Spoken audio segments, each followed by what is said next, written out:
Hello, welcome to Pensions in 10 with me, David Brooks, and my colleague, Chris Rice. This week, we take you through the regulatory initiatives grid. That's a tongue twister. And also, Chris gives a lowdown on what's been going on the risk transfer market.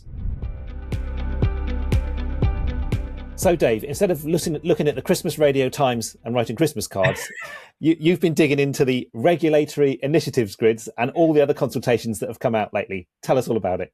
Yeah, that's exactly what I've been doing. Got my little highlighter, Raiders of the Lost Ark, 230, whatever. Yeah, so there's absolutely tons in this regulatory initiatives document. It's 70 pages long, about 3 or 4 initiatives on each page, covering all sorts of things: climate risk, banking sectors, cyber, crypto assets, all sorts of stuff.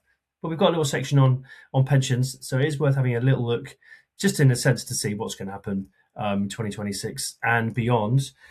So I've just picked out 5 things to talk about from that. So we've got the professional trustees, talking about the regulator looking at professional trustees and the way they work, so working towards a sort of formal regulatory framework for them, talking about the engagement with trustee firms over this year, which has been ramping up through the year apparently, which will be going forward into next year. So that's interesting to note for trustees.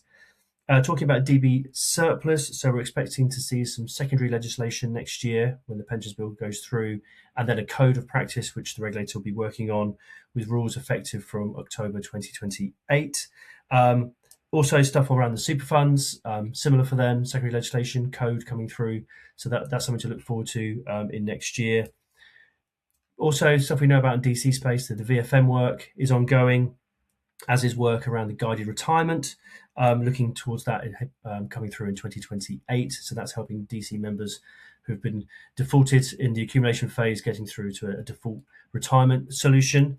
In addition, last week the FCA did also some other things that also impacted on this initiatives grid. So we've got a consultation looking at digital planning tools, so how people can see what their future income might be from their DC pot, but also with the view to improving non-advised transfers, so people going between DC arrangements. So trying to make that more consistent.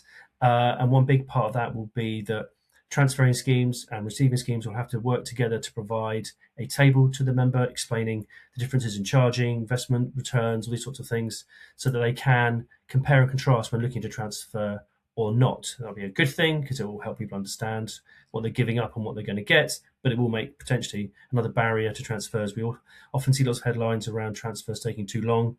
I think in the short term, this is going to make transfers take a little bit longer as we get up to speed with that, but that's definitely something worth noting. And finally, the FCA are going to be consulting on the default charge cap. So that's the 0.75% charge cap that applies for auto-enrollment arrangements in a contract-based space.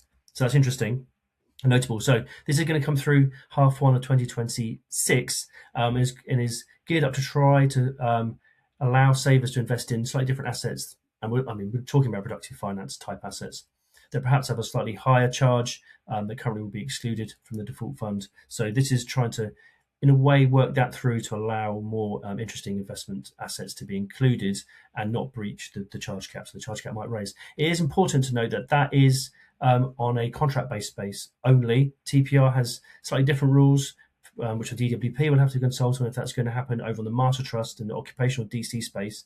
So it's probably a little known element that the charge cap, while the headline is the same, the way it actually works underneath is different between contract-based schemes and trust-based schemes. Not all those crazy areas of pensions where we have DC pensions, and from a member's perspective, I'm in a DC pension scheme. It shouldn't matter if it's master trust or contract-based, but it does for some of the rules in the background, and it could mean that some of this stuff changes, not at the same time within the contract space and the regulatory space as well. So definitely something to keep an eye on over the next year. It's going to be a very busy year, 2026. Loads of stuff coming through, that pension schemes bill coming through, of course, as well. So, a very quick rundown. I'm going to dig back into the initiatives grid. Perhaps I'll write something for the website summarising some of the other things in there as well for you to read in between Christmas and New Year, that horrible time when the Radio Times, you're still kind of trying to find something to watch, but maybe you're struggling. Okay, Chris, we can't have a Pensions in 10 with you on without talking about risk transfer in some way. So I think it'd be a good opportunity for you to give us a little overview of how the year has been from your perspective of the market, and also what you've been up to as well in dealing with clients for real.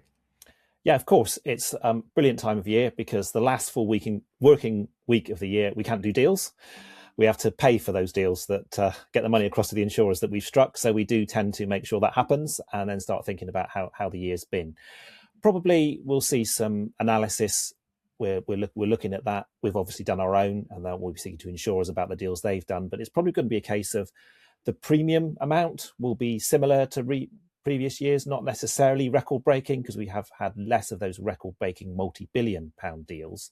But what that's mean is probably the number of deals will be at an all-time high, as without those record-breaking big deals, there's been a larger number of smaller deals across the market, and that's certainly something that we've seen that I'll come on to. So insurers very busy, brokers very busy, trustees very busy doing all those deals. Still a lot of appetite from employers and trustees to secure with insurance. Nevertheless, there's still been other deals going on. With Clara, with the potential other super fund being set up with TPT. Expect to see some more from them in 2026 as they market heavily and look to get authorization and do their first deals. But most recently, obviously, there was the non-super fund deals, but effectively a change in employer for the Aberdeen and Stagecoach deal, which is an interesting one, a bit of a first. Still some commentary and people, including myself, digesting what that actually means. Probably for me, I think it's certainly thinking about most of the schemes that I deal with, which are less than 100 million. It's a bit niche and not yet sure whether they can make big market changing lots of deals across schemes, particularly smaller ones. So watch this space, I think, see how that goes and see if there are other similar and maybe smaller deals before we think really heavily around that, because it's quite different, isn't it?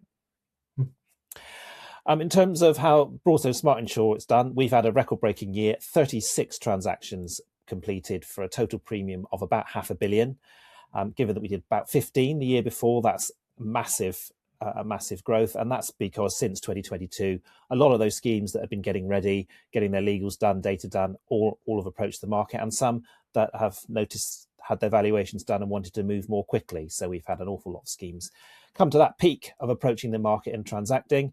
But that means since Smart Insure started in 2021, we've now transacted £1 billion worth of premium. So given that most of our schemes are below 100 million, that's an awful lot of deals and an awful lot of schemes and members that are benefiting from the insurer security and being able to take that risk away from the employer. So there's no loss of appetite amongst our schemes or more broadly for insurance.